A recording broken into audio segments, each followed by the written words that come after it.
What does that sound, you ask?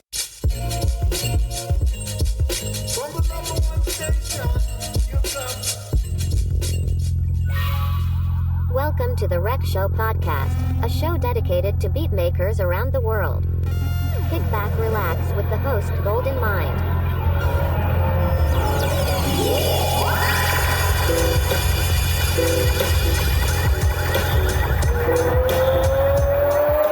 Ladies and gentlemen, this is the main event of the evening.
Check 1 2, peace and love, everybody. Gldnmnd here for the Rec Show podcast, man.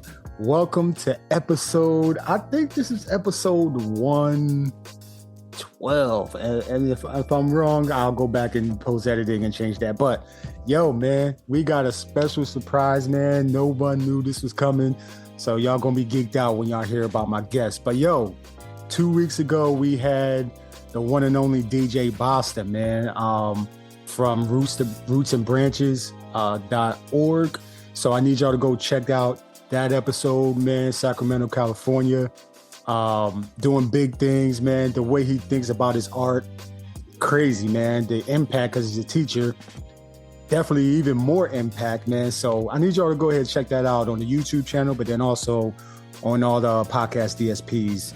And go ahead and check out, like, I'm slowly, right now I'm on episode number 78. So I'm working my way backwards to get all of the previous episodes uploaded to YouTube as well. So y'all will be able to check those out slowly but surely before the end of the year. I'm working my ass off on these, man. So one-man band over here. But yo, today we are going to Brooklyn, New York, man. He's a Brooklyn music producer, a DJ, a Centrifugal Force record label owner. Been producing music and writing like just intricate rhymes since the mid to late 1980s, man. So as long as I've been alive, he's been doing his thing. Been interviewed from everyone like Super Duty Tough Work, which is a super dope podcast, man. I need y'all to check that out. I'm gonna link that in the description of the show as well. Interviewed from like Global Beat Cypher, Swatches and Boomboxes, Never Near podcast. That was a dope episode as well. And plenty more, man. So if you go to his link tree, man, you'll see all of his interviews as well. He's been featured on Bandcamp's Best Hip Hop of 2021 list for the PIRATA album.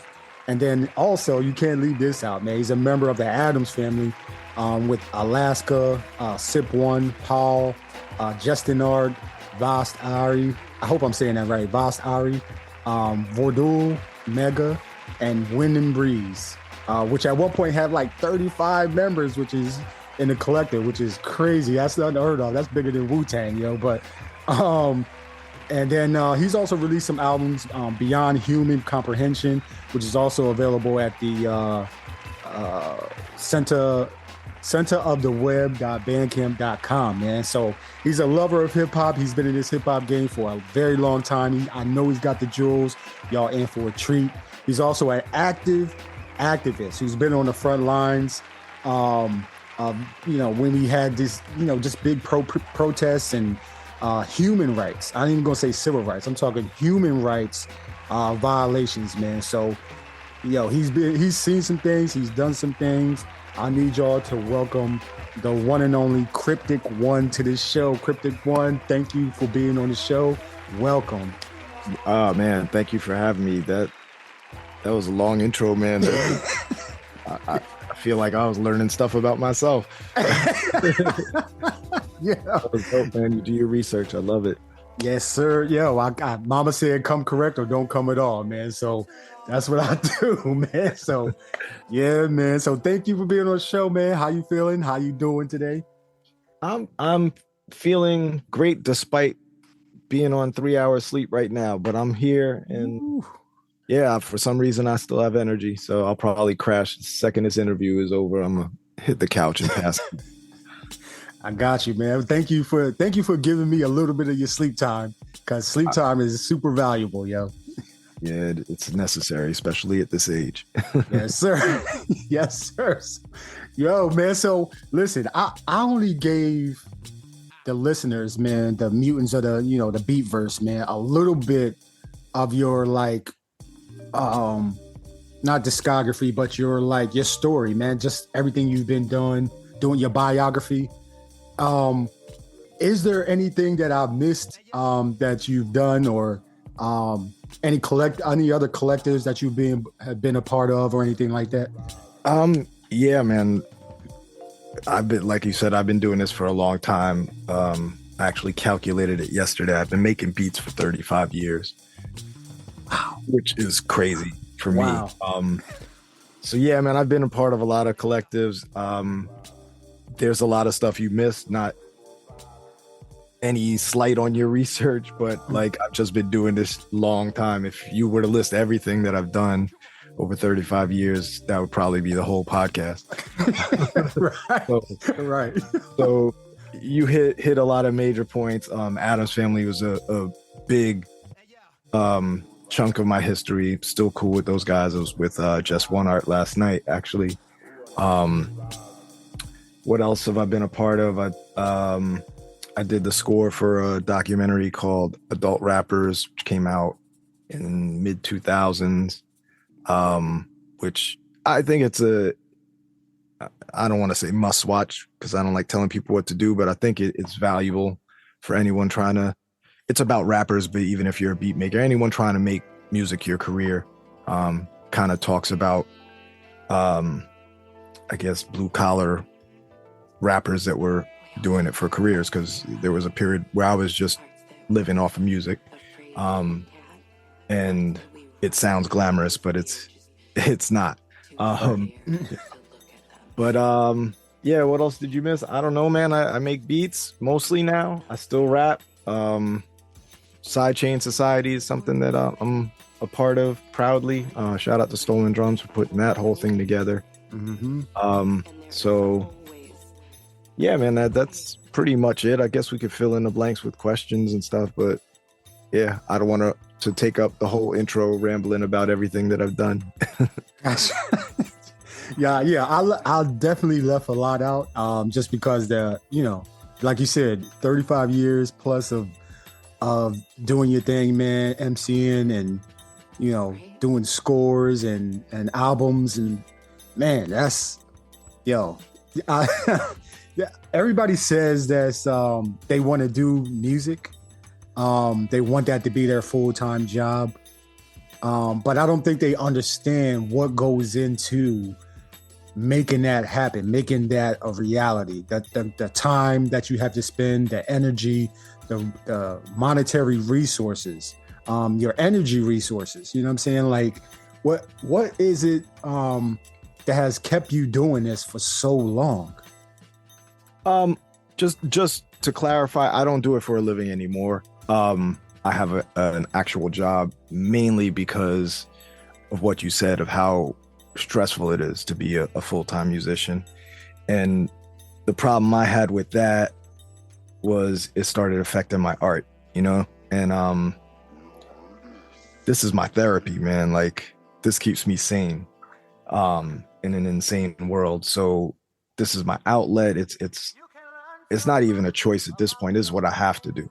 And I love it. So when it became a job, it became a job, and people don't love their jobs, So Right. I actually I wasn't forced to, but I kind of like took a step back. So I stopped after I was doing it full time for about 5 or 6 years. I completely left the scene.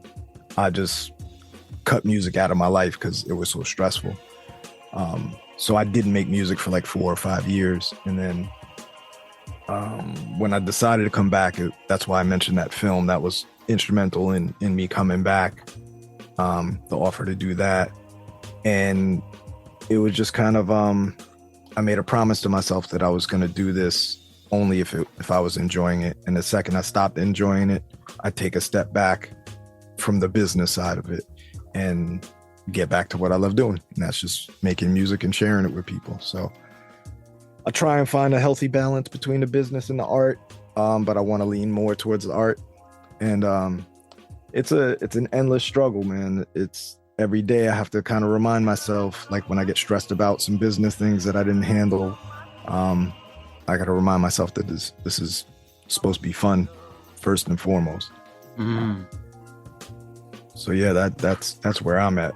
I got you. Yeah, man. Like, I was listening to your story on Super Duty Tough Work podcast, man, and just you talking about, your resurgence, your rebranding, like your reintroduction into creating music, because you did take a step back. And I thought that was so critical when you were talking about it, because at some point, like, enough is enough, you know what I mean? Like the business side or whatever is going on, like something's going to break, and then, or you're carrying too much and you might have to like put down something for a little while, you know what I'm saying? Just so you can get back your sanity. So I gotta link that episode, man. That was a crazy episode, man. I appreciate Print. I think it's Print, and Who else is on that podcast? Logic. Logic, yeah. Yeah. So, man, that was a very good interview, man. But I gotta ask you this too. Cryptic One. How did you even come up with that name? How did I come up with that name? It was so I used to be a graffiti writer. This is going to be kind of a long story, but I don't think I've ever told this story before. I used to be a graffiti writer, and or when I was trying to become a graffiti writer, I should say, I was just like scribbling letters on paper, trying to figure out like what my name was going to be. And I gravitated towards certain letters and certain combinations of letters, and that became what was my name at the time, which was a terribly whack name, so please don't make fun of it. But it was called, I was Phazee. It was Phazee. And when I started rapping, I used that also for my name, and I kept writing raps that were kind of coded. Like I never said things in a straight up way. Like if I was gonna say it's raining cats and dogs in a rap, I wouldn't say that. I'd say it's precipitating canines and felines, you know, and like little like cryptic words, right? So cryptic saying. So I literally wrote in one rap, Phazee, the master of the cryptic rhyme saying, and then that became Phazee, the Cryptic One. And then when I was putting out my first record, it became my name. I got rid of the Phazee. I realized how whack that was, and I just became the Cryptic One. And then I eventually dropped the duh. So yeah, that was the journey to Cryptic One. It's the perfect description of how I write my raps. They're never really fully straightforward. They're cryptic in meaning, you know, so you have to decipher them. So yeah, that's who I am, and it just felt like the right name. And it stuck with me for however many years. I think I officially became Cryptic One in 1990. And yeah. Incredible. But that's been a minute. Yo, incredible. Because when I'm listening to your words, man, your art on your albums, I could tell like you're saying I can understand just because I like listening to lyrics, man. I'm a lyric head, so if you saying something worth listening to, like I'm picking up on it. I'm trying to decipher what the MC is saying. So you definitely have your own style, which I do definitely appreciate, and just the way you put your words and the right, like, yo, man, y'all listeners, y'all gotta go check out. If y'all don't know about Cryptic One, y'all gotta check it out, man. So his whole discography, I'm gonna link it in the description of this show. I'm telling you, he's gonna be your new favorite MC, and we got some dope ass MCs, people that make music, but then also have their poetry, spoken word, and their raps as well, man. So you're definitely one of them. That's amazing. Nobody's ever heard of the story of how you got your name, man. I don't think anyone's ever really asked me, man. I think you're the first, man. Wow. Ground. Wow. All right. So, I'm on the right path then. All right, let's keep it moving then. Go. Okay, so let's talk. We're gonna go back into your history just a little bit. And I'm gonna start it off with like growing up. Like who was playing music? What types of music were they playing inside of your household when you were growing up, or when you were, you know, riding around with whoever, whether it be brothers, sisters, aunts, uncles, mom, dad? You know, what type of music that was influencing you? It was my parents mostly. They had a small record collection, which I later stole. I still have the records they gave to me. My father is a avid music guy. Like he collects records as well. I'm not allowed to touch his stash. He still goes out and buys records, and he has the basement's full of. He has 45s that I still to this day. You know, I'm a grown ass man. I'm scared to touch my father's records still. Wow. I know he has some gems in there, but yeah, they always play music around the house. It was a wide variety of things. Like, you know, I was born in the 70s, so like it was like the Beatles, it was like soundtracks from theater, like the soundtrack for Hair and Jesus Christ Superstar. I'd hear stuff like Three Dog Night. I'd hear, you know, Marvin Gaye. It would be all over the place. It wasn't really too much jazz, but it was definitely like a lot of rock and soul and then later disco. But it was my sister who really kind of opened my ear to hip hop, which was later, you know, because hip hop was really just being born. I remember one specific day. This was after I moved to Long Island, so I was probably around like 6 years old. We had a little basketball hoop in the front, and I'd always be out there shooting. And I just heard something coming from my sister's window. And my sister's 7 years older than me, so like I'm not allowed to touch her stuff. So I had to like wait until she left the house. And I snuck in her room, and I was just going through her records, trying to find what she was playing. And I came across this record called, the group's called the Disco 3, which later became the Fat Boys. And it was basically like someone beatboxing and someone rapping. And that was the first time I ever heard hip hop. And I was like, this is my music. Yeah, I must have been like 7 or 8 years old at most. And yeah, since then it was just like a quest to find more. I literally would, like, anytime my mom would go shopping to the mall, I'd like crack open my piggy bank and go to the mall and go to this place called Record Town. And the owner knew me. He'd give me a crate so I could stand up and reach the records. Like, that's how young I was. And I would just literally, there was no rap section at the time because hip hop was not like mainstream yet. So I just flip through and really just look at the names and pick out anything that sounded like it might be rap and bring it home. So that's also how I got my love for digging. So shout out to my family, man. It's my parents and my sister. Yo, shout out to sister, man. The Fat Boys, man. I just remember growing up looking at, I can't remember the name of the movie, but they were in it. They were trying to be like nurses to try and get something. Oh, they were in some disorderlies. Yeah, that's it. Disorderlies, man. And I was like, because they started like beat. I'm like, what is that? Yeah, exactly. Exactly the same energy. I was like, what is that? And why have I never heard it before? And where can I get more of it? So, man, yo, Fat Boys is the start, man. Shout out to mom and dad. I hope your dad like lets you touch some of the records eventually, yo. You know what I'm saying? I'm going there on Thanksgiving. Maybe this will be the time I actually get the courage to ask him. He probably won't let me. I'll bring my portable turntable and just sneak down there while they're eating food.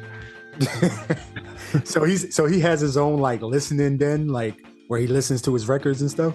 You know, I don't even know if he listens to them anymore, to be honest. Like, I just think he just, like, I went through it too. Like, I'm going through it. I have a bunch of records I bought that I haven't listened to yet.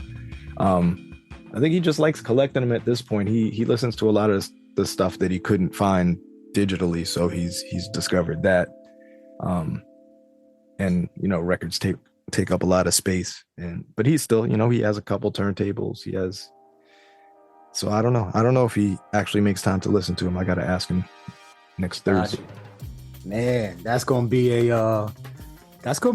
a dope conversation. Like, do you and your dad like talk about music regularly, or is that something that connects y'all?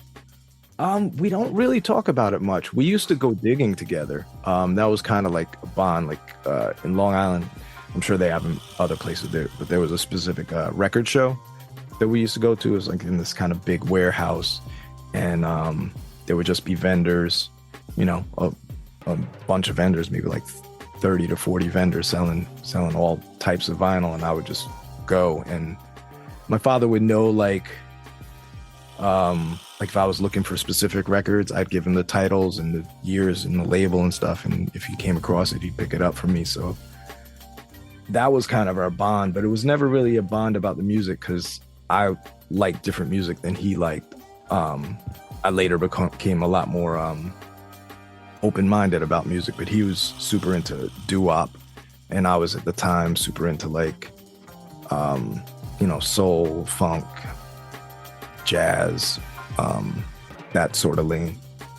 And you know, obviously doo-wop is kind of the beginning of soul, so I really should have a love for it. But I think it was that kind of rebellious, like, I don't want to listen to what my parents listened to stage my life, you know? Right. Right. Yeah. Even though it still influences you to this day. Like, I just remember my mom listening to Patti LaBelle and Prince, Mary J. Who else she listened to, man? She listened to a lot of, and then right down the street, that's where people were blaring their music in the house, and you could hear it outside the house. You know what I'm saying? Like, they were listening to Smokey Robinson, the OJs. Like, yo, everything was just blaring. We could hear the music walking up and down the street, man. Whether it didn't matter, like, what demographic, they were blasting the music. Even going to the corner store, man, they was blasting the music, man. That's what it was. Facts. Not the coffee shop music that we hear today. You know what I mean? So, but man, that's amazing. Yeah, and I just want to make sure everybody knows, like, the Disco 3, man, they were a critical part in hip hop as well. Because as we celebrate 50 years of hip hop, the Disco 3 originally composed of Mark Prince, Marky D, Morales, Damon Cool, Rocky Wembley, and then Darren Buff Love Robinson. We lost one of them. Maybe I think it was maybe 10 years ago, something like that. But yeah, man, I don't think they get talked about enough. Kind of like they don't. They kind of get almost ridiculed. Like, even you know, because they were fat boys. Right in the title, it's kind of like funny, and they joked around a lot. So I don't think people historically look at them as serious rappers, but they were serious, man. They had a huge influence on the culture. But you know, hopefully they get their due. Yeah, because they helped influence like Biz Markie and who else? Dougie Fresh. Like, come on, man. Like, yeah, who was doing it before Dougie Fresh and Biz Markie? And you know, it could be a lot of people doing that, but in the mainstream eye, like, it was the Fat Boys, and then it was the Fat Boys doing movies. Like, who was doing that before? Like them and Run DMC and they all toured together too. So like they were a huge part of it. And yeah, shout out to the Fat Boys. No one says that enough. Yeah, man. Yo, so yeah, man. Shout out to your sister, man, blasting the music, man. You had to go sneak in there. I've done that a couple times. Because I'm like, yo, what are they listening to right now? Find it and be like, all right, I'm gonna go to I couldn't go to like the record stores because I didn't have enough dough. But when I got enough money, I'll go to the bootleggers. They were the second best thing. There you go. And then I get the albums, you know what I'm saying? So, man, either any way you could get it, man, we was gonna get them albums, the CDs or the cassettes, whatever it was, man. So, man, I gotta ask you about when you started making, when you started rapping, man, when you started MCing. What sparked you to even wanna start telling stories with your rhymes, man? I know the point where I started taking it more seriously. Like, I'd always, like, since I heard rap, I was like, oh, I think one of the things that drew me to it was that it was accessible. Like, all I needed was my imagination and a pencil and a piece of paper, and I could do this music. I don't have to like learn guitar or learn to sing, you know? So I think early on I started writing, but I took it seriously once I heard Big Daddy Kane. Like, I was like, oh, okay, this is on some other level of shit. And I won't lie, I bit his style. I would copy his entire verses down in my book and then just like change the words to, like, I put my name in where he had his name and change some metaphors and similes around, and that would just be that was my way of learning, was to blatantly steal someone's style, which, you know, I think that's a valuable lesson for people. I think it kind of gets lost today because people they go from like, here's my first beat, and automatically it's on Instagram and they're already sharing it. So like it was a big part of my development in every aspect, was to like see something that I liked, blatantly steal it and copy it until I got good enough to do my own thing. But had I released any of those early things, people probably would have made fun of me for being a fake Big Daddy Kane and not you know. So it was instrumental in my learning, but I think that's one thing that's kind of lost in the culture of like sharing everything immediately. Speaking of development, man, because even in, you know, music production, beat making, music production, composing, there's a development period that happens, which I'm still going through. I've only been doing it for 6 years, maybe 7 years, but it's just learning different styles, different techniques.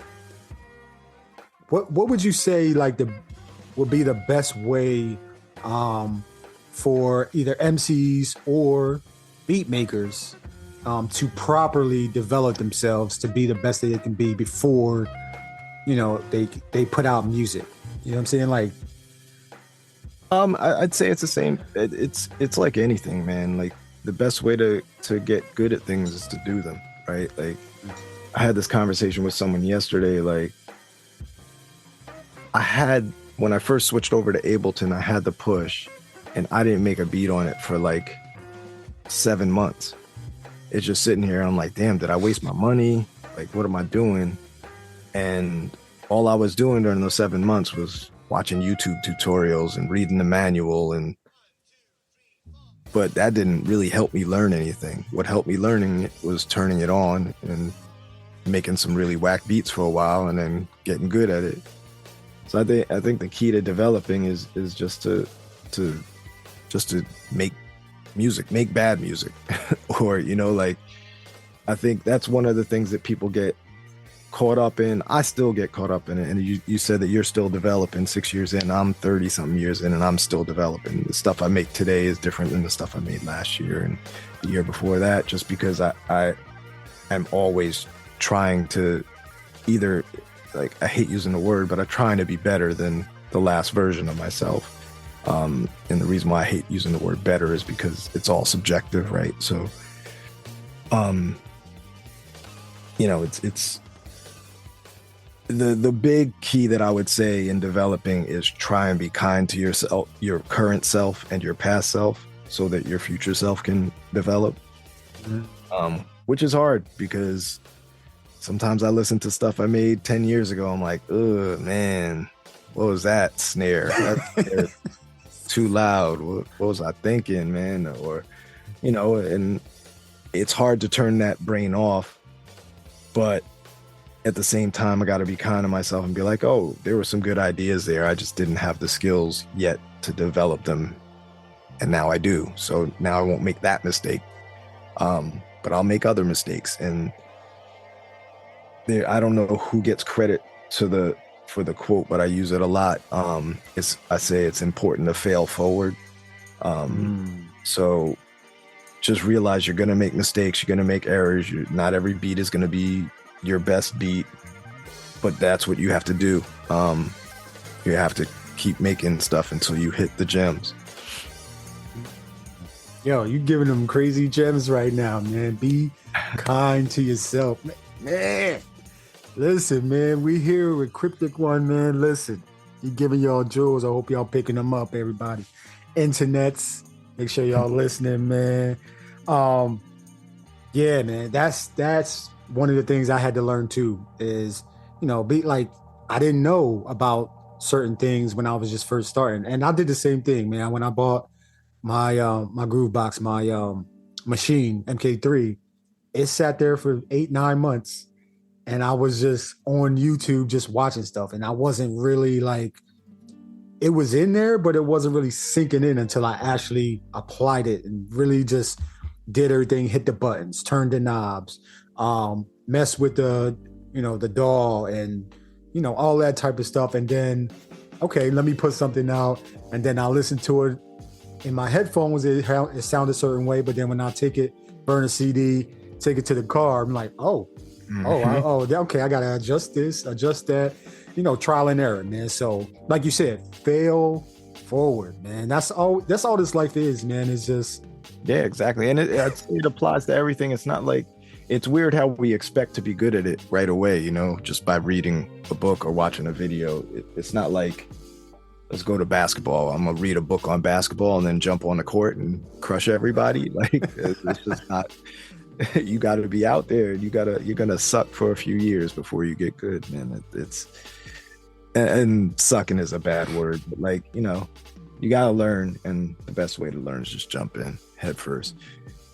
And 30 years in, I'm still learning that because I've had to push 3 for like 5 months and I hadn't been making anything on it. I just been performing with it. And like for the past 2 weeks, I was like, all right, I'm just going to make a beat every day with no intention. I'm not releasing them because I don't think they're any good, but now I'm starting to learn the machine, so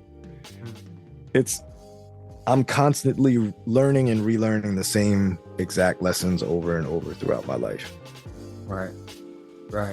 That's all it is. I mean, this what they say. What my mom say? She said, "This life is like a training. It's like a playground, man. So, you can learn different things. You can learn anything you want to learn, man. Mm-hmm. Do anything you want to do. It's just you got to put the time, the effort. You know what I mean? The failure, Mm-hmm. which for somebody like myself, I don't like the word. I don't like failing at anything, but after spending a lot of time just like trying to be a perfectionist in quotes, I wasted a lot of freaking time, man. I wasted a lot of time trying to just be perfect, seem perfect, like, come on, man. Nobody fucking cares, yo. Like, come on, man. Exactly. We put too much pressure on ourselves, man, but it's what it is. The pressure, I don't know. It's double-edged sword. I like to put the pressure on myself because it makes me want to get better. But then I know the pressure is stress. Right. Stress themselves out. Man, I gotta ask this, man. You have been so many years doing this, man, and dedicated time and energy doing this. What would you recommend besides the one that you recommended before, the documentary that you scored? What resources would you recommend for the listeners that's on their journey with either, creating beats or creating rhymes? What resources would you recommend they either read, listen to, or watch? I'm gonna add one. You said listen to or watch. I'm gonna add one. Is join, like become a part of a community. For me and for Beatmakers, Sidechain Society has been kind of life-changing. It's a producer community where there's a few hundred, I think, members. Not everyone's like super active. I haven't even been active lately, but I learn so much every time I jump into the Discord or jump into one of the Zooms. Zooms happen every Thursday. There's so many talented people in there, from people who are nominated for Grammys to like people who just started making beats that year. And everyone's kind of on a level playing field, and there's so much knowledge and information, and everyone looks out for each other and tries to help each other. And it's become kind of more than a beat making community. Like, it's family at this point. But I would say, even if you're not going to join Sidechain, like, find a community that you can vibe off of. And it's easy to find that because the internet makes it easy. So I don't care if you're in the middle of nowhere, you can find a community of like-minded people and bounce ideas off each other. Like, it doesn't have to be like an official thing. It could just be like, you and like 5 of your beatmaker friends at like, yo, every Thursday, let's get together and play beats for each other on Zoom or some shit like that, So that I think is an important aspect of this all, as far as like actual resources. I don't know, man. Like, I would say there's a lot of podcasts. Super Duty Tough Work that you mentioned is a great one for anyone who's going to try and be an independent musician. They drop a lot of gems, and Blueprint has been doing this as long as I have. So he knows what he's talking about. He did music for a career like 3 or 4 times longer than I did. So dude has all the knowledge, and he shares all the knowledge with everyone for free on the podcast. So I would check that out. Yeah, I mean, that's all I got right now. I'll interrupt you later when another one pops in my head. I got you. I got you. Anytime, yo. Just go ahead and blurt it out, man. So, you were said you were learning, and I seen you performing live with Ableton. How has I don't know what type of other machines that you've used, but how has Ableton like kind of shaped the way you create your music? It was a big game changer for me when I finally decided to learn Ableton. I've used a million different machines. I still have a bunch of them. I've used a lot of different software. Excuse me. I was on Logic for about 10 years.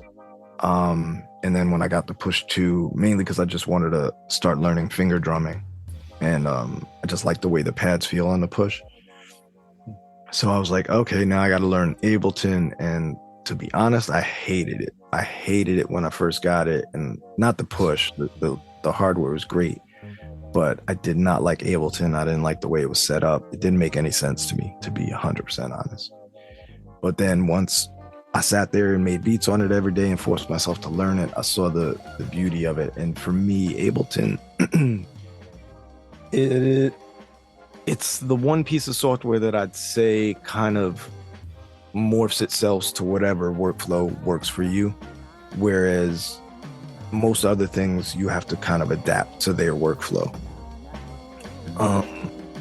Because I know, we all know a million people that use Ableton, and I don't think I've ever seen 2 people use it exactly the same way. And that to me is what really like connected me to it, because I do little weird things that I've never seen other producers do, and that it's not like a brag. It's just kind of, I'll come from a different era. I just do things differently. The way I chop samples is differently than most, and Ableton lets me do it that way. Whereas like, no knock to an SP404, but I have one. I have the Mark II. I love the machine. I love what people do with it, but I can't chop the way I like to chop on it. So, damn, I don't even remember the question you asked, but it was about Ableton. Yeah. So, like, that just seemed, when I started performing, it seemed like that was the right way to go for me, to perform on Ableton, because I had the Push, I had the laptop, all my beats were on there. Like, let me figure this out. And then somewhere through that, I was like, I was going to a lot of shows. Obviously, I was performing, like 3 or 4 times a month at a point. And, everyone has SPs. And then I started to get that envy. I'm like, damn, I need an SP. And then the Mark one now. Yep. I was like, that's the piece I need. And then the Mark II came out, and I got it. And I kind of learned how to use it for performing, but I never really got comfortable with it. And then the Push 3 came out, and I was like, all right, well, I happen to have the money. Let me get it. And that's what I'm going to perform on, and that's what I've been using since. Wow. And unfortunately, my SP has been kind of sitting here collecting dust, so I may sell it soon. I'm either going to sell it or really learn how to use it. I haven't figured out which. Don't sell it. Don't. That's what other people. That's what a lot of people have told me, except the people who want one, and they're like, "Yeah, sell it. How much you want?" Yeah, man. Yo, these machines is like, man, it's so many different ways to create music, man. Because I was at just this past Wednesday, I was at Today's Future Sound at a beat battle that Philip Drummond Dr. Egon was putting on at Texas State University. Yeah. And I seen him, and I seen another doc just creating music. And I'm looking at him. It's so many pads, it's so many knobs. I'm like, man, like, how are y'all remember it's color coded. Like, how are y'all remembering what to press and everything like that? So, man, it throws me for a loop. But I mean, I'm pretty sure I could sit down and, get some game from you or, the thousands of other beat makers that use Ableton, because they say Ableton is a game changer when you're trying to create, chop, the warping, and all that type of different things. So it's a game changer. It's hard to go back. For me, it's hard to go back to something else. It's like a little more streamlined, a little less complicated. Like when I have a lot of hardware. Like I have a Kaius 950, I have an ASR 10, I have the SP, a few other little things here and there. It's hard for me to go back because I'll start making a beat on it and I'm like, man, if I could just time stretch that one little piece of the sample, it'd be perfect. And then I wind up dumping it into Ableton, and then now I'm back in Ableton, and I keep coming back to it because I don't know. I guess I'm a bit of a control freak. Like, I know exactly what I want, and I can do everything I want in Ableton. I can't do everything I want in the other pieces. But there's something to be said about those limitations. Like working around the limitations of machines is definitely a skill I need to relearn. I see a lot of people do a lot of amazing things with minimal equipment, and like it's possible. Right. Yeah, man. Definitely possible. I think and just watching documentaries and reading different books and stuff like that, it's the limitations that they had back in the day, like, shaped a sound that we still appreciate to this day. So limitations are not a bad thing, man. So, like, if they would have had like limitless time to sample, who knows what we could have had, So, but they only had 10, 15 seconds of sample time sometimes, and then they had to chop that up, speed it up, slow it down. Like, it's man, it's all how you use it, basically, is what it comes down to. Yeah, so I mean, that's the era I came up in, so I missed those limitations, but then the unlimited sampling time has spoiled me. right. So I mean, do you, and this is just a random question, but do you put any limitations on yourself when you're creating, meaning like any time constraints or any the instruments you can use or anything like that? I do sometimes. Like, the biggest limitation I put on myself was time. Like, I've done a few things kind of on Instagram where I was doing that. There was one thing I was doing called Saturday Sketches, where every Saturday I'd wake up, I set a timer. I want to say it was 30 minutes. I just set a 30-minute timer, and whatever I had finished, that is what I uploaded that day. And that really got my creativity going and got my, my speed up. Like, I trusted myself more, I think, just because I didn't have time to second guess, the first snare that I liked, that's the one I picked. I wasn't going through like 400 snares because that takes 10 minutes of my 30 minutes. Right.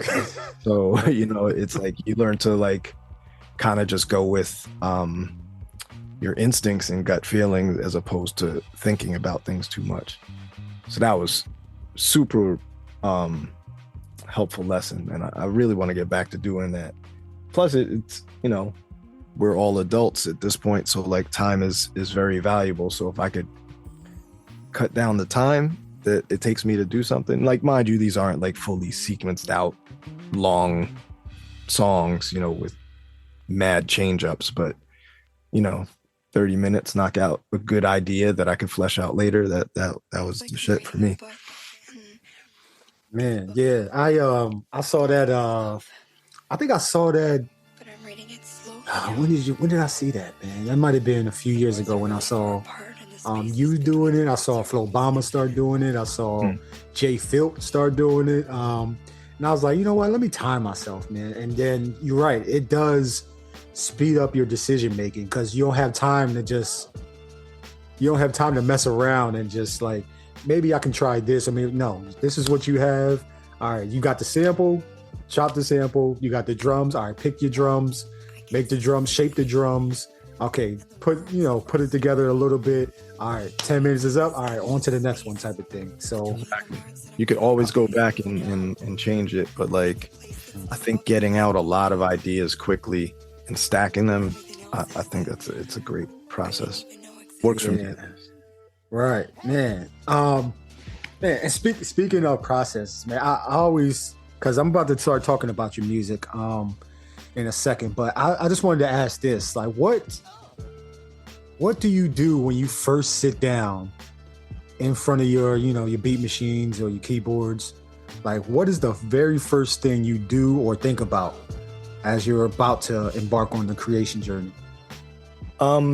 It's changed so much over the years, and now it's kind of like a hodgepodge of things. It used to be drums, because drums is kind of like the thing I take the most like pride in, or the thing I put the most effort into. So it used to be drums, but now it's kind of whatever hits me. Like, a lot of times it's just listening to records. Like, I try and like throw on a record, because I have a lot of vinyl. So I'll just throw on a record and let it play while I'm like cleaning the studio. And like, you're a beat maker, so sometimes you'll hear those like 3 seconds of magic in like this whack ass song. And it's like, oh, there it is. And then I have to stop, sample that, and that gets me going. Next thing you know, I'm adding drums, I'm picking a bass sound, playing keys on it or whatever. But it could start that way. It could also just start from, like having a Rhodes VST up and like playing a chord and starting there, or it could start any way. I used to really be the kind of person who was like, don't force it, just wait until it happens. And now, again, back to being an adult, you don't have that luxury because of the time. So like, if I'm gonna sit down and make beats, I'm gonna make sure I make a beat. Like that's the end goal, is like, because I used to, I'll start working on something like, these drums aren't working, let me throw it out. And then like the next day I'll come and do the same thing. But now I'm like, if I sit down here, I'm making a beat. Like it's enough of a sketch for like a rapper to want to rap over or whatever. It may not be like fully fleshed out, but I make something that I can call a beat and then move on. And then like what I've been doing now, because like I said, the past few weeks I've been making beats every day again, is I'll wait till I have, like 30 or 40, and then I'll go back and listen to them. And, hopefully there's one or two that I'm like, okay, I have something there, and then work on it further. Yeah, I hope that answers your question. I don't know. I feel like I kind of dodged it, but Nah, I got you. I understand. Like it's a process, man. Because everybody starts. There's some clean up the studio while they're listening. Like you just said, listening to the record, and then they hear something. Boom. Okay, now I can start. Sample, chop. All that type of stuff. Some people sage. Some people smoke. Some people drink, or just true, like whatever it is that gets your creative juices flowing. Like that's what they do, man. So I just figured I had to ask that, man. I'm thinking like everybody don't start the same way, so right. It's just different ways of looking at the creation of music process. So but man, I got to talk to you about your music, man, which I enjoy, and I think the listeners, first-time listeners, if they've never heard of you, they'll go back in your discography and start from the very beginning. Am I saying this right? PIRATA? Yeah, PIRATA. Yep. PIRATA, man. So PIRATA had a limited edition cassette. I can't believe I missed that because I'm a cassette collector. Damn. Yeah, I couldn't believe how quick that sold, man. The cassette was the first thing to go. Yeah, man. So, PIRATA, man, like what that album, What was the meaning of that album? Let's talk about that. It's kind of, how could I explain it? Like PIRATA it's kind of Jess is the producer who produced it, longtime friend, part of Adam's family. Was chilling with him last night talking about the next PIRATA record. Look at that. Oh, whoa, we got another one coming. What? It's well, he's got what we're gonna do. Actually, I don't know if I should talk about it fully, but there's gonna be multiple PIRATA records with different rappers on it. And Jess is producing all of them. But yeah, I won't get into details of that. But what it is for me, I think everyone who's doing a PIRATA record has a different kind of take on it. But for me, like, you know, PIRATA is Spanish for pirate. So I looked at it like in the ways that we were pirates, that we would steal like these snippets of sound from older records, and, you know, use them for our own wealth, so to speak. So we were pirates in that manner. It's also kind of just like my take on living and growing up in New York. Just kind of, it's a big metaphor for like, you had to kind of be a pirate to survive here. You know, it's really like one endless metaphor that has multiple meanings. Yeah, the record's all over the place. It's some of it's about activism, some of it's about, you know, witnessing hood shit. Some of it's about digging for samples. Yeah, right. I hope that explains it. Yeah, because I wanted to ask you about ostrich syndrome. What is ostrich syndrome? Yeah, it's, you know, an ostrich went to avoid a predator. It literally hides its head in the sand. Right. Yeah, so like it was just kind of like, it's a song about people lying to themselves to protect themselves from danger. And it's not really a judgment. It's just kind of like how we all kind of do it to some degree. And sometimes it can be good for you to lie to yourself to avoid the danger, and other times it can be worse than the actual danger. So that's kind of what that song is about. Shout out to you for asking that. No one's ever asked me about that song.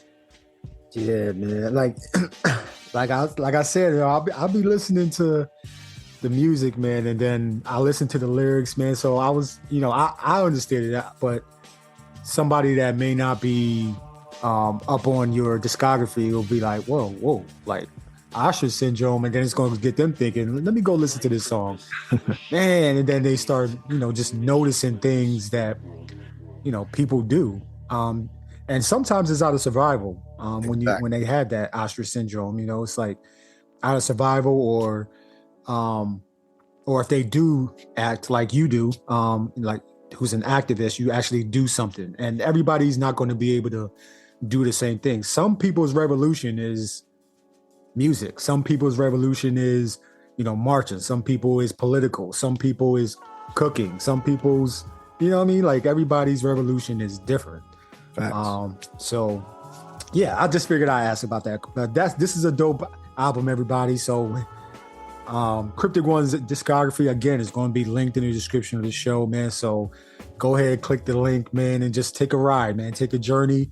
And if you feel it, support it, man, because the way I see it, and everybody who knows and who's ever heard the Rec Show podcast, y'all know, if it's recommended and you click it, man, it's an investment, man. Buy it, because it's an investment for the artists to keep making more music, more art. You know what I'm saying? So, yeah.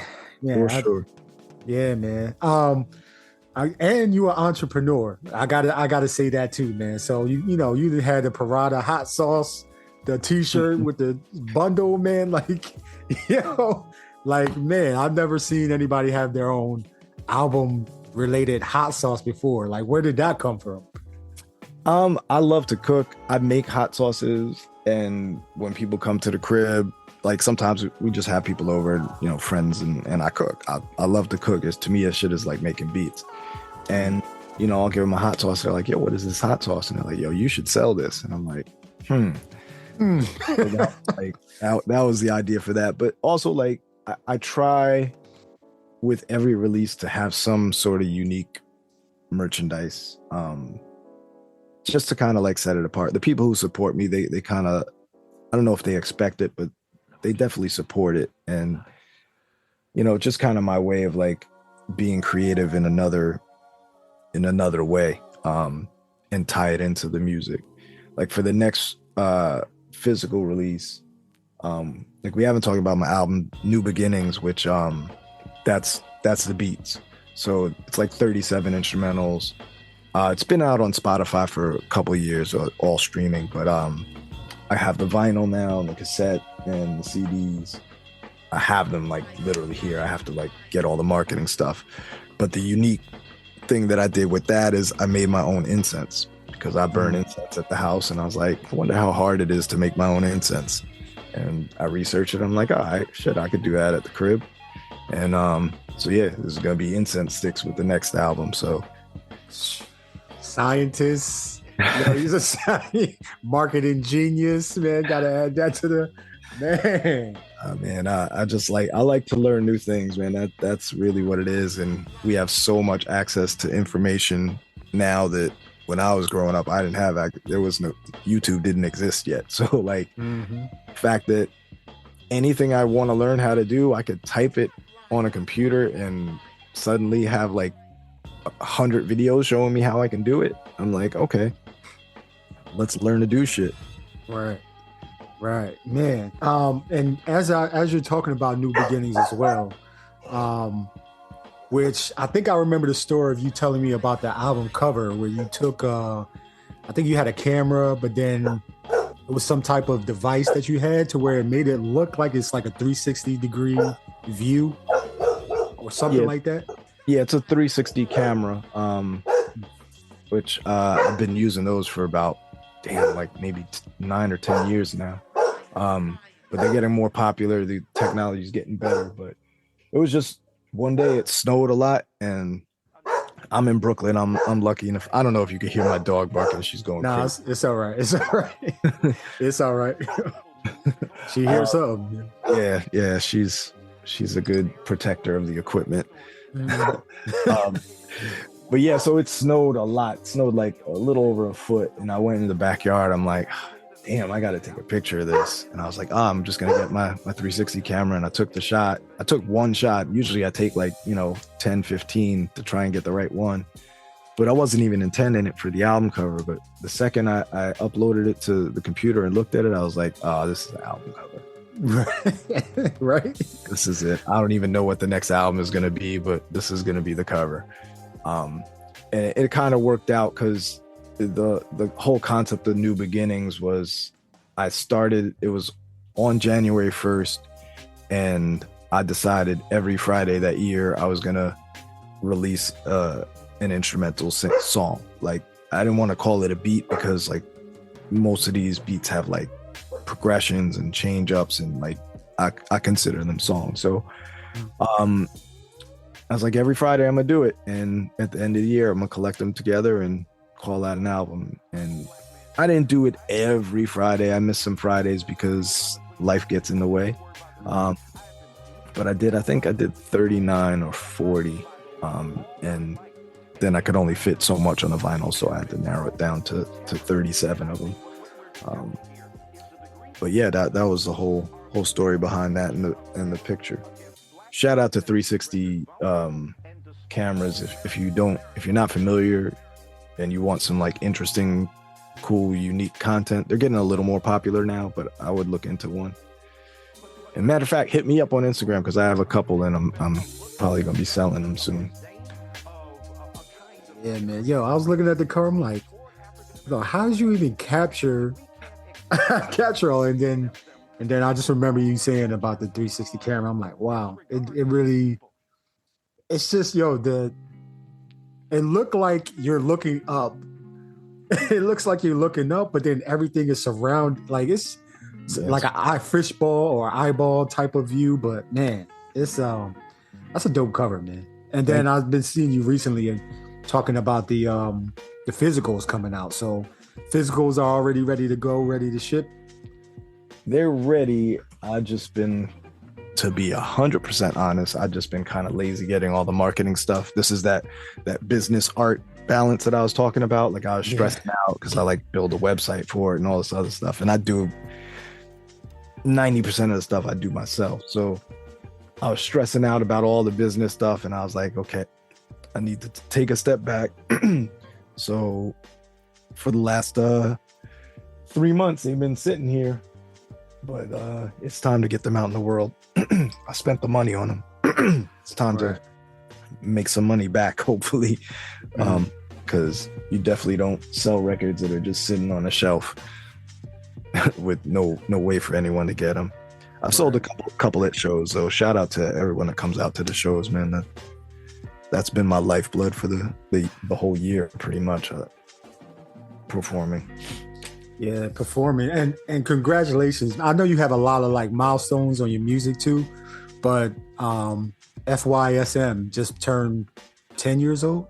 Yep. 10 years old this year, man. So congratulations on that. Like, how do you feel about, when you have an anniversary of something that you created and you put out to the world? It's, 5 years, 10 years, 15, 20 years later, it's people still rocking with it.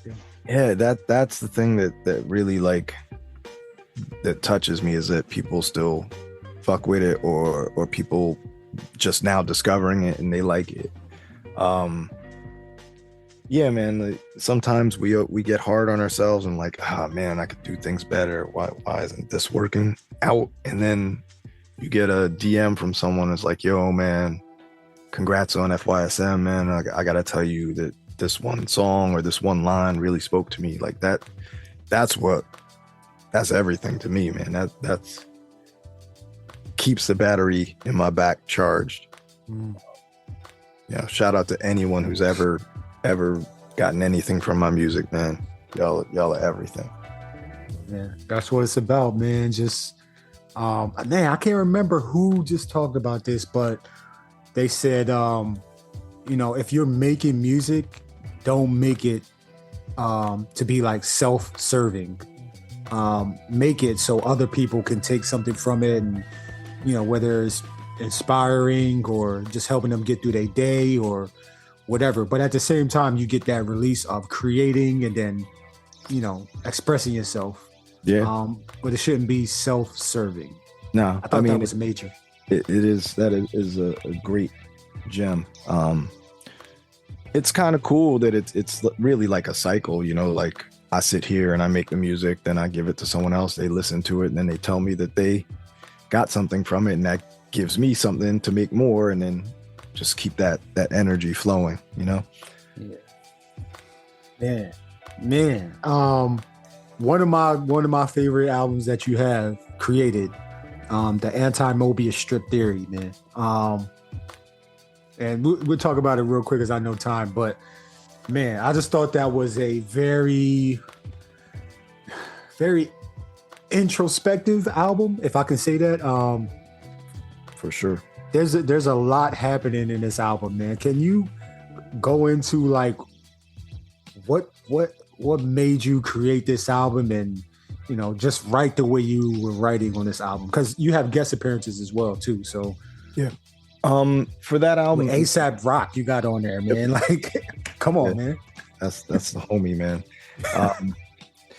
Yeah, that album, it was my first solo album, so I really wanted to put a lot into it. And the one big thing for me with that album, it was the first time I ever wrote anything that was personal, like life shit.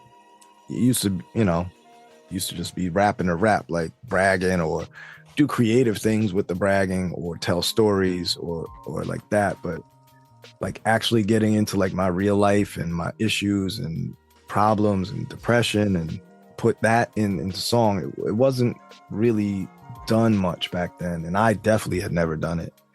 So that's what I went into the album thinking, like, I'm gonna pour my soul into this. There's some rapping and bragging on it too, but I think the heart and soul of that record is really just me being honest with myself, really, not even I never wrote it like with the intention of, it's kind of weird that this is coming up after you said that we both agree that you shouldn't be self-serving, but this was totally self-serving. It was kind of like my way to get out the stuff that I didn't feel comfortable talking to people about. And I think I coded a lot of it, with my crypticness, where I kind of felt safer talking about it in that form than like walking up to a person and be like, yo, I've been depressed for the last year about this, so that's kind of the story behind that album. I don't know if I've done an album like that since. I've had songs here and there that were personal, but like as a whole, there's a lot of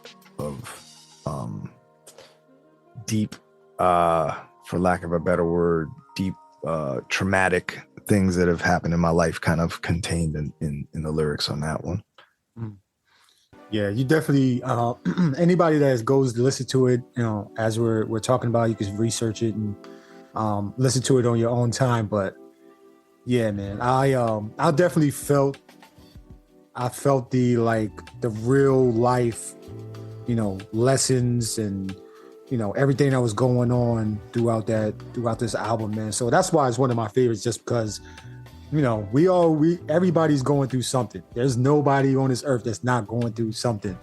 Right. But it takes a certain type of individual to say, you know what, I'm gonna write this down, write what I'm going through, create the music for it, and then put it out so a wider audience can hear it instead of just yourself. You know what I'm saying? Like that's and again, that's not, to me, that's not self-serving, because if you didn't do that, who knows if we'll be talking to you right now. Yeah. So it's true. So I appreciate you for doing that, because now I get to talk to you about it. You know what I mean? And then everybody else can listen to it and, take something from it and help their life and, just get their life better, yeah,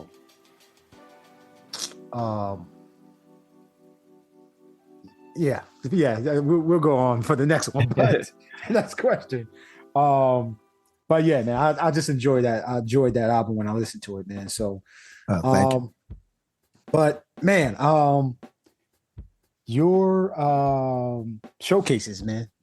You do a lot of shows. Recently you did, I think it was Donut Lounge. No, I didn't do. I'm doing Donut Lounge this coming Saturday. I did. They have this other thing where you go to their studio and do like a performance in front of a green screen, which was super fun. Shout out to Donut Lounge, man. They're great. If you ever come out this way, you definitely should check out Donut Lounge. Yeah, man. Donut Lounge is, I've been tapped into them for the last few years. And I think they do it like once a month in arcade, and it's just a fun atmosphere. That's what this is about, man. Just, having fun, peace, love, unity, having fun, So Donut Lounge has the right idea. Keep it going, man. Because they also host World MC, which is, getting the MCs out there to spit their lyrics. They do it on top of rooftops. Yep. You know what I'm saying? Like, man, they really have come a long way for where they first started. So your showcases, man, when you go into a beat showcase, what goes through your mind as you're like either picking beats or practicing, and what goes through your brain as you're going through that whole process to get ready for a beat show? For me, I pick what I call bangers. Like when I make beats, I dump them into iTunes and I listen to them, and then I kind of rate them. I'll give it's just for my own personal opinion, and sometimes the ratings change as time goes on, but like these are my 5-star beats, these are my 4-star beats, these are the trash ones, we'll call those 1-star beats. And I try and pick at least 50% that are my quote unquote, it's a weird word to use because I don't really have any hit records, but these are my hits. Like you're probably going to see those at most shows I do. And then I just kind of experiment and like swap in different beats that I haven't played out before or what have you. That's my general process. Lately, I've just been playing like 80 to 90% of the set is stuff from New Beginnings, because I know I'm about to release the physical, so I want people to get familiar with those songs. But yeah, it varies. I did make a promise to myself. I don't know if I'm going to keep it because it's kind of intimidating. But I told myself that next year when I start doing shows, 50% of them are going to be beats that I've never played out before, like brand new beats that I made currently. Because I see people like, shout out to Designer Dreams. I see him at shows, and I have literally seen that dude sitting at the show before his set in the corner with headphones on and his SP making the beats that he's going to play that night. That's crazy. Wow. He's like, yeah, man, I just made 5 beats. I'm about to play them. I'm like, wait, what? You just made beats and you about to play them in your set? Like, that's wild to me. Yeah, man, he's a different kind of animal with that. Mm-hmm. Yeah, man. Shout out Designer Dreams, man. He's also been a guest previously, man. So, man, season 3 is, man, crazy. It's amazing how all of y'all tap in with each other, because Designer Dreams is in the same area. Yep. Nothing New is in the same area. Another homie. Yep. Who else? Jay Hershey. So I saw him last night. You know what I'm saying? Like, all of y'all are like, literally, like, that's y'all's group. And then I can't remember what it's called, but I just remember Nothing New. Like, it's in front of a brownstone, and it's like a street party, a block party or something. Yeah, that happens in Bed-Stuy, I believe. Yeah. So I'll just I'm in Texas, man. So when I'm seeing everything on socials and stuff, I'm like, damn, man, that's cool as hell, man. Like, block parties and all of y'all connected and stuff like that, which is super dope. As far as merch goes, and these are my last few questions, but as far as merch goes, man, like, and you design all of this too, so wow, you got a crazy amount of hats that you have. But when you're designing the merch, it's intentional to go with the music, right? So, like, how do you even think about, or is it just you just trying different things and then figure out what sticks? It's a little bit of everything. Sometimes I'll just have an idea and I run with it. To be 100% honest, like, the last few I haven't designed. Like, I took the pictures and what have you, but I have a designer who's amazing who I work with. Shout out to Il Poetic. So he's done it, but it's kind of we do a back and forth. Like, I kind of give him a concept and then he comes at me with something and then we go back and forth. I used to design everything. Like, I honestly, like, that's one of those business things that I found super stressful, because I didn't feel like I don't want to say I didn't have the skill, but I didn't have the skill level to make exactly what was in my head hit the design thing. So, like, I wound up starting to hire someone because I feel like they could get what's out of my head better than I can. But yeah, man, I try and tie everything together. In a marketing community that I'm part of, they kind of stress, like, for branding to kind of have a campaign. So, like, when I release a record, it's not like, okay, here's just the album cover and that's it. Like, here's the album cover, here's stickers, coaster, whatever. And they all aren't the exact same design, but they clearly all belong together. Like, it's like any product. You see a Coke can, you don't even need to see the word on it. You just see the red and the white stripe go through and you're like, yep, that's Coke. So like, I try and have that kind of recognition with everything on a full release. And then I don't think enough people put importance on logos, because I feel like that's it's a very instant way to just be recognized, is to, like, once you get a logo, man, put that shit on everything. Like, I'm a little guilty of not doing that because I don't have a logo for Cryptic One that I like yet. I have the Addams Family logo, which I designed, which has become kind of like a staple. Like every year or two, I do T-shirts, and they always sell out. So it's kind of a testament to like the staying power of a logo. I made that logo 20 something years ago, and I think people that know who Addams Family is, when they see it, it just kind of instantly like, oh, this is them. So I put that on every single release I have to tie them all together. Yeah, I hope that answered your question somewhat. Yeah, that does. Like I'm just going through and looking over like all of your merch that you have on your website and on Bandcamp as well. Like I'm looking at Truth, the Truth album, which is, I think it was the second sophomore album for you. Yep. Which is another crazy album. Thank you. It's like, yo, just the way that you designed that is like, what was it? Whole truth, half truths, and lies. Yep. Like, yo, man. Like, thank you, man. That one I take full credit. Full credit, yeah. Full credit, man. Yeah, man. Like, sheesh, boy. Like, you get like, as soon as you look at the cover, you like, all right, this is what I'm in for, man. Like, I just enjoy how you do that with your album covers, which is the album cover speaks first. It's kind of like books, right? So you look at the book, you're like, damn, okay, is this something I might want to pick up? And you pick it up. Oh, okay, this is what, okay, now I'm gonna open it. You know what I mean? The same thing for music. So I feel like you take that same approach.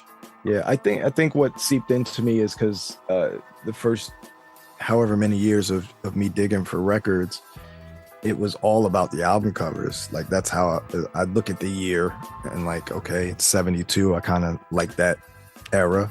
And then whatever album cover was the coolest looking, that's how I bought, my first, I don't know, few thousand records. So I guess that's why it leaked into being kind of an important aspect for me. Yeah, man. Influence, man. So another thing I noticed is about your videos, which there's quite a few people that directed, but what was it? 12, 21, 12, Intricate Schemes, what else? Atoms, or is it Origami? Origami. Man, those are so, man, they like, yo, man, it's like they speak, like whoever directed them did an amazing job, but yo, like these are the videos that are like, wow. Like after you watch them, like you can't forget it. You can't forget what was said, you know what I'm saying, either. So it really is speaking to the person. I mean, especially if they're open to it. Like, do you go again? Do you do like storyboards and like, oh, this is how I want the videos to go, or you just give creative control to somebody, or is it you doing everything? With those, I gave creative control. 12, 21, 12. That was Eric Anello. So was Origami. He's just a genius. Like he's super young. Well, he's probably not super young anymore, but when he did those videos, he was maybe early 20s. He's just really he's got an eye that like I don't understand. I wish I understood how he did half the stuff he did. I was there for shooting some of it, and I was like, what is he doing, man? I don't understand this shot. And then I saw the final product. I was like, oh, okay. I will never not trust you again. Like, yeah, he's something else. He did one of the Davy Jones Locker for PIRATA. He did that video as well. Yeah, he's just a person. Like literally, I'll just give him the song, and then his mind just goes to work. It doesn't like. I've done videos too, like full music videos that I haven't released, and the reason I haven't released them is I don't feel like they look cool, but they're not creative enough in a way. He gets so creative. Like my videos are kind of on the nose. Like, if the lyrics say he was walking down a dark alley, that's exactly what you're going to see. You're going to see a dark alley and he's going to be walking down it, you know? So it's just kind of like, I tend to follow the narrative exactly where he gets super creative with everything, like the shots and story, everything. Yeah, shout out to Eric. Man, shout out to Eric, man. He's doing this thing. Like, I really enjoy those videos.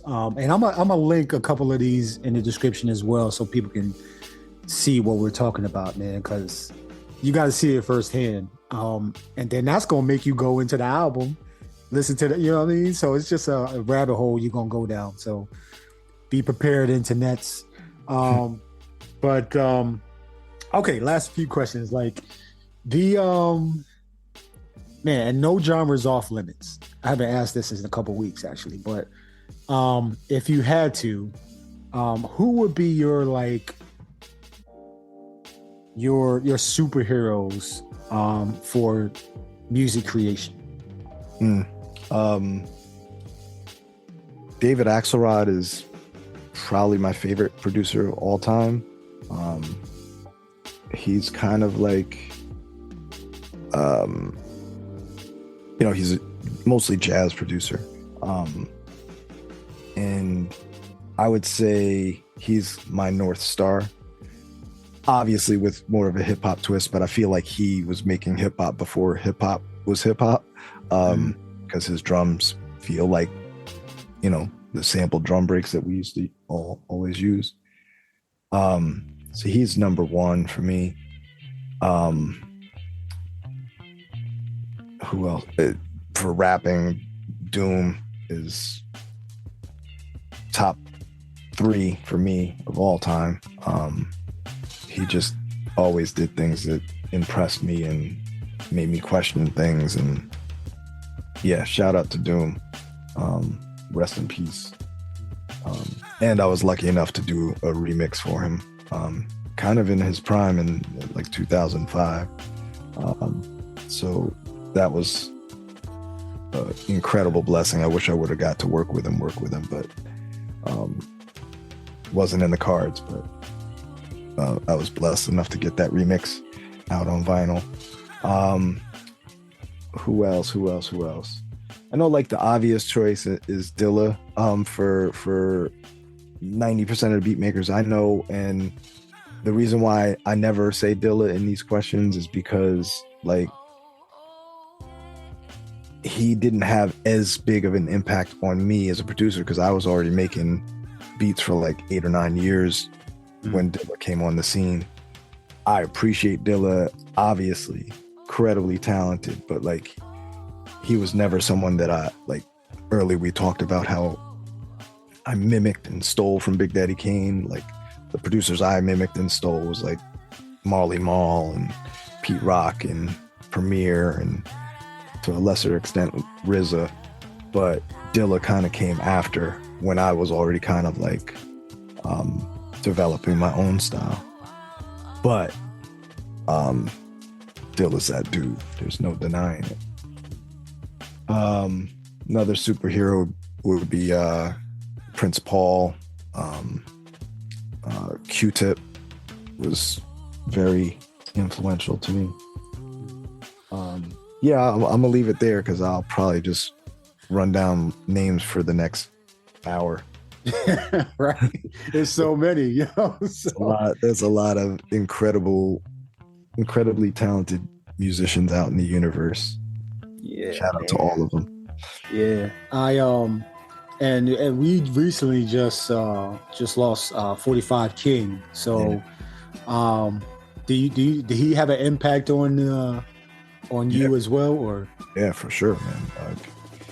He definitely, that was my era, man. Like the stuff he did with Queen Latifah and the 1-900 number. Everyone knows that beat. That's crazy, man. Wow, man.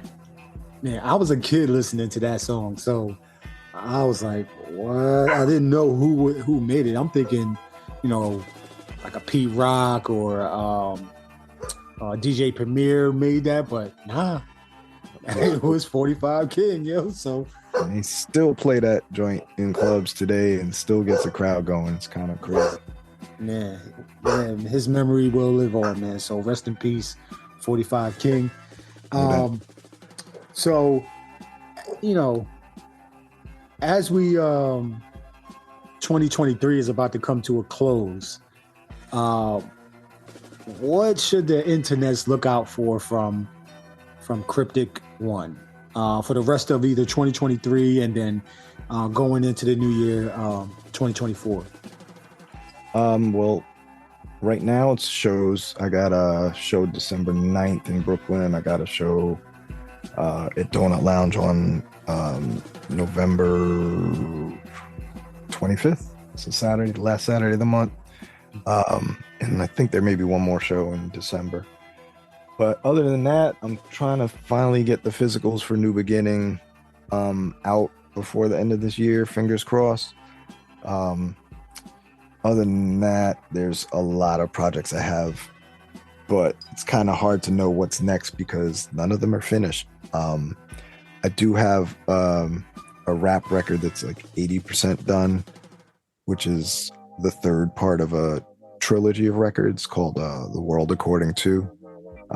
So this is the final installment of that, and it's do we have time? I could just explain what that is. Yeah, go ahead.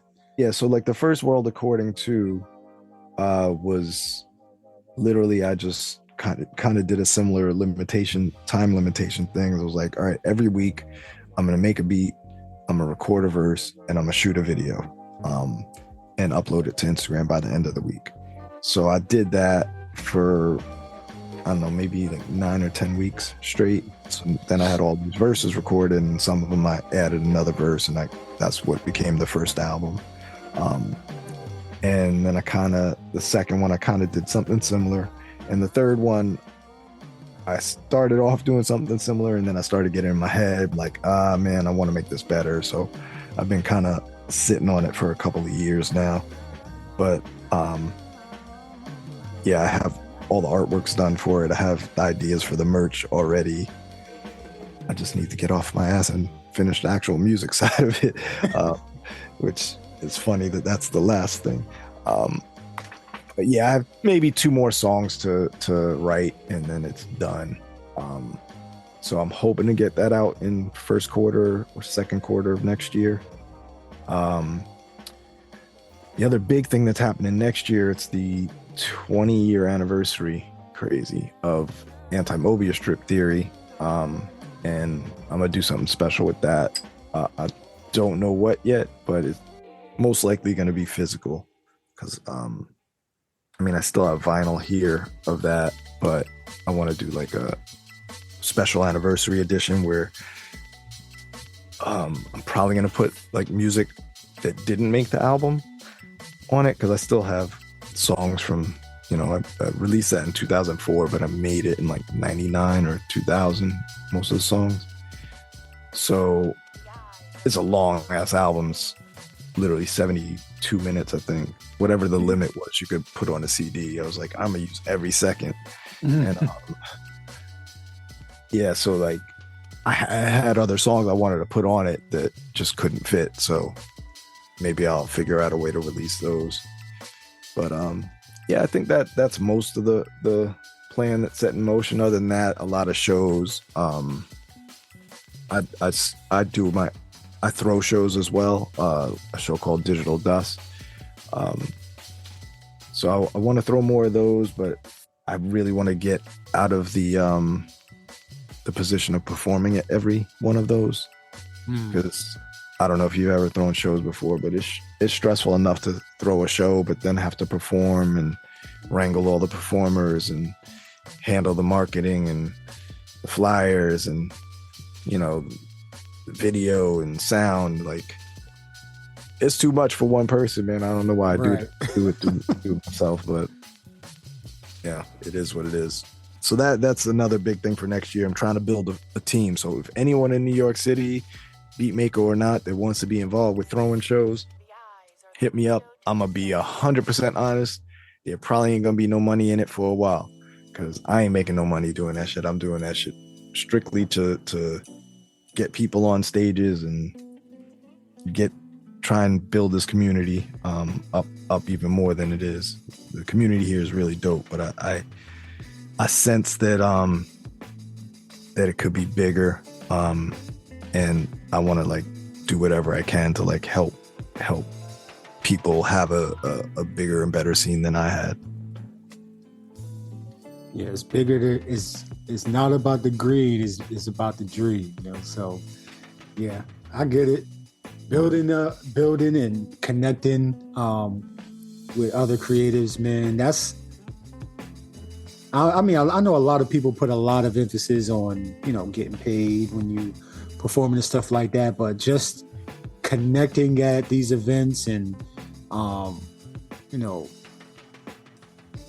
talking to your fans and becoming a fan of the you know, the people that are performing, like, I think that's bigger than, you know, just getting paid, you know, to perform some songs and stuff like that. So, but that's just me, you know, that's just me. That's just I agree 1,000,000%. But what I do want to say is I was talking about the people like helping put the shows together, not getting paid. I make sure that I pay my performers. Even if it's not much, you know, you're going to get at least like a meal or your Uber ride home or something. Like I want to kind of, that's one of the things in the beat scene. Like I came up in the underground rap scene, right? So like I was a rapper and I did a lot of shows for free. And it took me a long time to start getting paid shows. And I realized that the people who were really capitalizing on making money doing it, it was never the artists. It was always the venues. Like they, you know, people would come and buy drinks and, you know, whatever percentage of ticket sales or whatever would all go to the venues. And that started to bother me.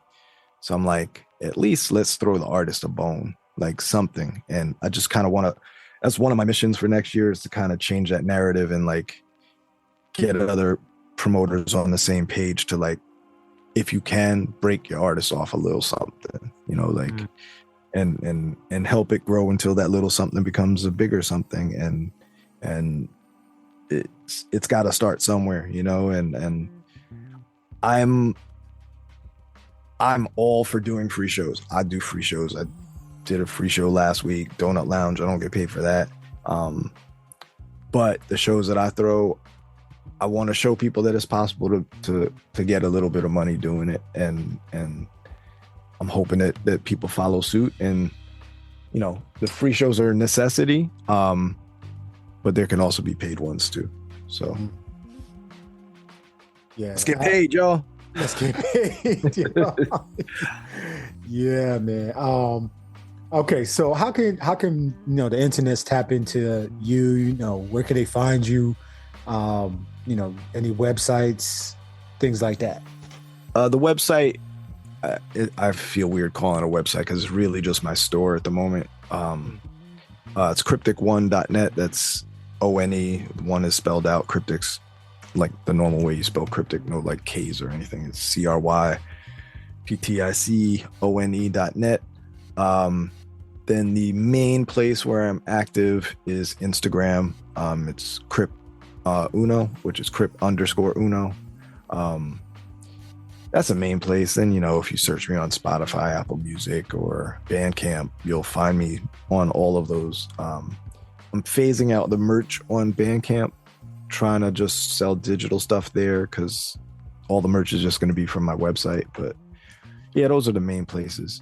And in Sidechain Society, if y'all like, I can't stress this enough, and I don't get a cut of anyone who joins Sidechain Society, but if you want to talk to beatmakers and learn, whether it's mixing, whether it's business, whether it's, you know, trading sounds, whatever it is, and be a part of something that's like some really dope shit, hit up Sidechain Society.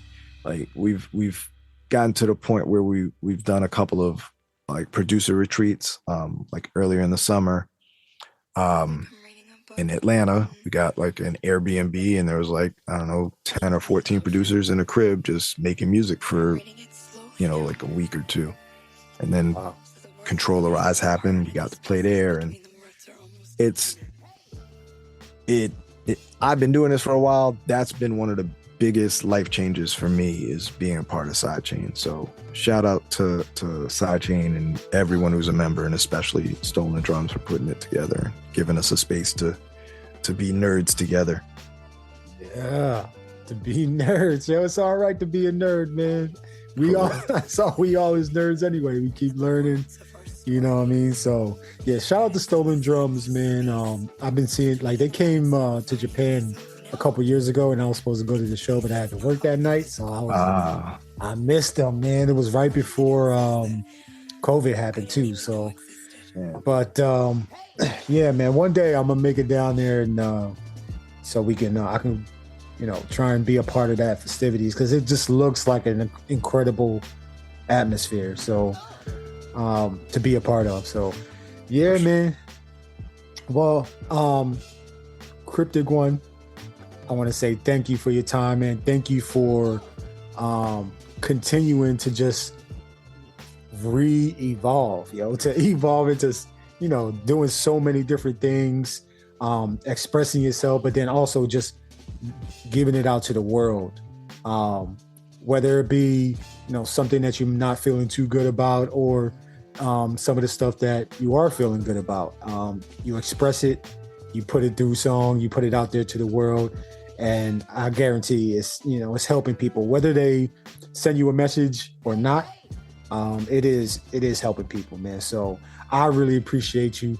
And, you know, if there's any final thing that you would say to, you know, the beat mutants of the multiverse, man, what would that be? The one big thing is just be yourself, man. Like, however you have to do it, just be yourself, and things will fall in line. Because at the end of the day, you're the only you, so you may as well be you. Like, it's I know I said earlier, copy and steal from other people. That's just the learning process to get to know how to express yourself. But like, it can't stress it enough. Like, that's the number one thing, is be you, even if it's weird and doesn't fit in a space that you want to be a part of. It's still going to shine through if you're just 100% authentically yourself.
bird's nest. Got it off my chest, removed the heft to see the scorching flesh. On my best behavior, made some major improvements. Parade through these illusions and choose to keep moving.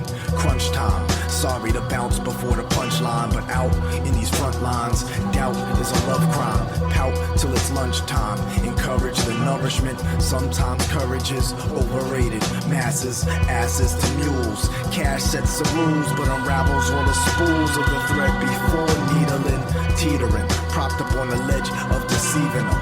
Worn off the tread, ties ain't tied, they did no traction.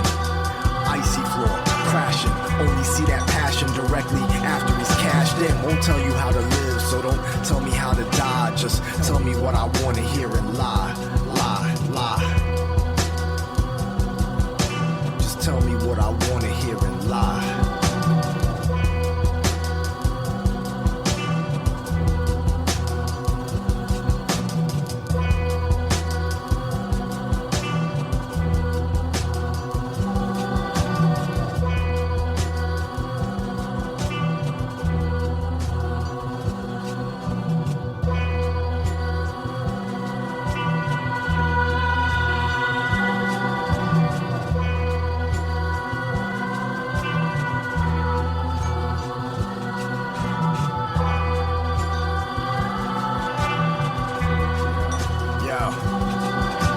Truth set me free, then the truth screamed escape. Manhunt, target me, I barely made it out the gates. They wore camouflage, geared up enough to damage gods through the skewed view of security. Camera fog, cattle prod, shocking catalog of options. Those early to opt in got parasols blocking sunbeams, shading the face from her grace. Sugar plum dreams erase all trace of that taste that's been festering for years. Somewhere there's a lesson here. Keep dreaming lucid, use it all to fuel some pep and cheer on that I call bullshit. Part of my French fry pulpit preaching, leaving that to the next guy. Won't tell you how to live, so don't tell me how to die. Just tell me what I want to hear and lie, lie, lie. Just tell me what I want to hear and lie.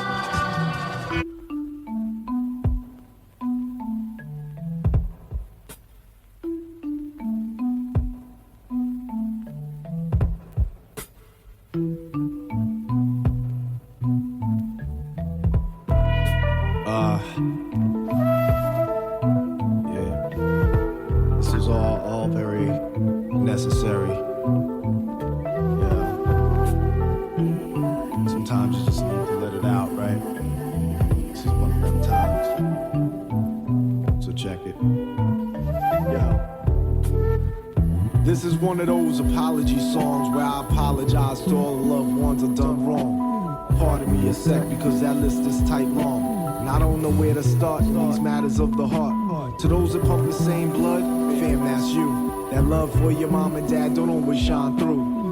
I hope you know it. If you didn't, now you do. I appreciate everything you done and you do. Have such great friends, though at times I don't deserve you. Emotions on lockdown, deadbolts, curfews. Y'all held me down even when I pushed y'all away. Good looking, all that pushing getting put away today. This is the realest things I've ever wrote. Most people I don't let them close. Emotionally bellicose, learning to let it go. Eternal work in progress. Trying to get better though, openness a foreign concept. This is my first stamp in that passport. Turning a new leaf. Sorry for being a bad sport. Late to the airport, but better late than not at all. Sick of waiting for that other shoe that's gonna fall. Into that bird out west that sat through my stress and duress, impossible to impress. Tough love when it was best to make it out west for your ceremony. Should've tried harder, bird who better knows me. Into that wonder that is, from the bottom of my blood pump, I got love for you, miss. You will always miss from the second things dip to a mess. Couldn't have handled that worst, I confess. Sorry, I could hardly say that enough. Sorry, saying it at all is still kinda tough. Sorry, thankful y'all ain't ever called my bluffs. Sorry, see these connections never getting snuffed. And to my brethren that are resting in that pirate cove, that further region season was needed, I was kinda cold. So tough to open up when shutdown mode was all I known for the past few. Cash you, thank you for that second home. And to them fans that dig the tunes, that suffer my abuse of updates and coming soon, all I can promise is I'll try and do better. It took me 6 years to see that tunes keep me glued together. And y'all make me want to improve with every word I write to every sample chord or groove. I know I'm crazy, all of this I'm very sure. A little less crazed today than the days before. I owe you all. I owe you all, fans and friends. I love you all. The end, nah, this ain't pretend. And if I never say it again, just press play. Sorry, I don't know what else to say, but sorry. I can hardly say that enough. Sorry, saying it at all still kinda tough. Sorry, thankful y'all ain't ever called my bluff. Sorry, see these connections never getting snuffed.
These lights represent every living person on the planet.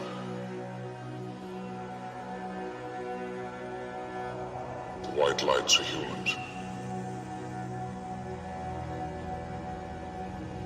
And these are the mutants.